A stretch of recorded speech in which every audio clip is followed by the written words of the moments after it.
Hey, welcome back to Real Food Blog. We're doing a corned beef and brisket here that we've got that we're going to be doing corned beef and cabbage, potatoes, carrots, onions, all that good stuff, okay?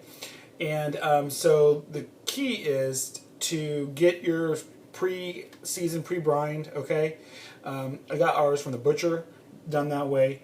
And you can either just put this directly into a slow cooker with everything in it, or you can brown it off. I'm just going to show you that technique because I think I prefer this method.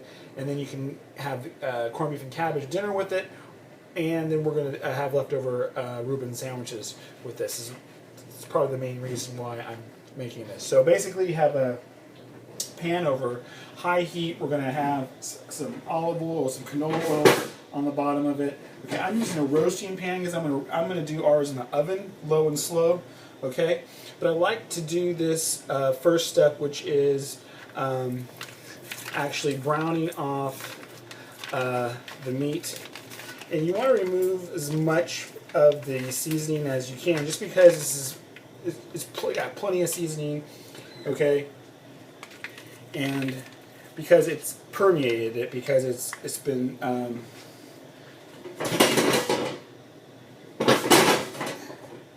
the way that it's been seasoned. Okay, so I'm going to put this down.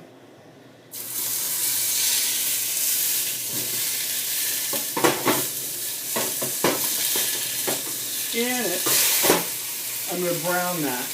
Okay, and then what we're going to do is simply add in one whole carrot that's just rough diced. Okay, about 3 or 4 carrots that have just been roughly chopped.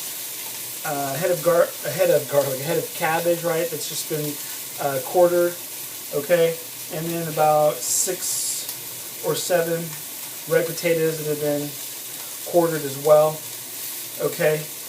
And then I've got some beef broth here, and I'm using some garlic, some whole garlic as well. That I'm just going to add in, and I've got some parsley that we're going to add in here as well. And I'm using some essence of emerald spice to spice up the potatoes and the veggies. Okay? So basically, once we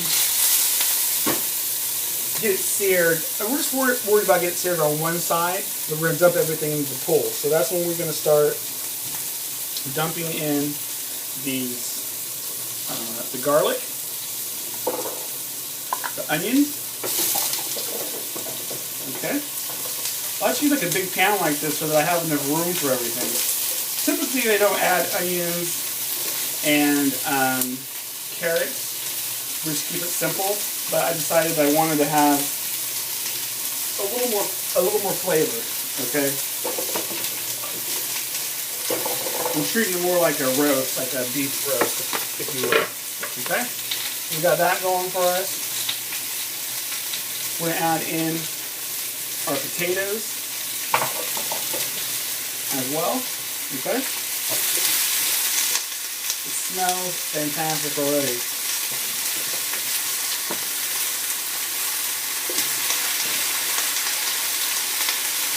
Okay?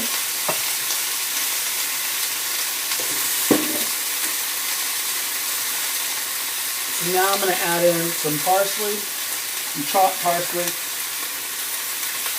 Fresh chopped parsley. Okay, I'm going to add in some salt to season the potatoes and the veggies. Okay, some pepper.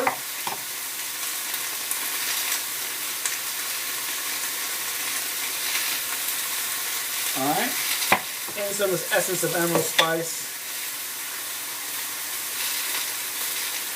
It's got tons of stuff in it.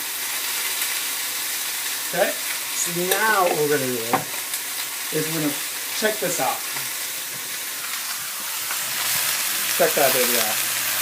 What we're going to do now is we're going to put that piece of meat and we're going to add in the beef broth, okay?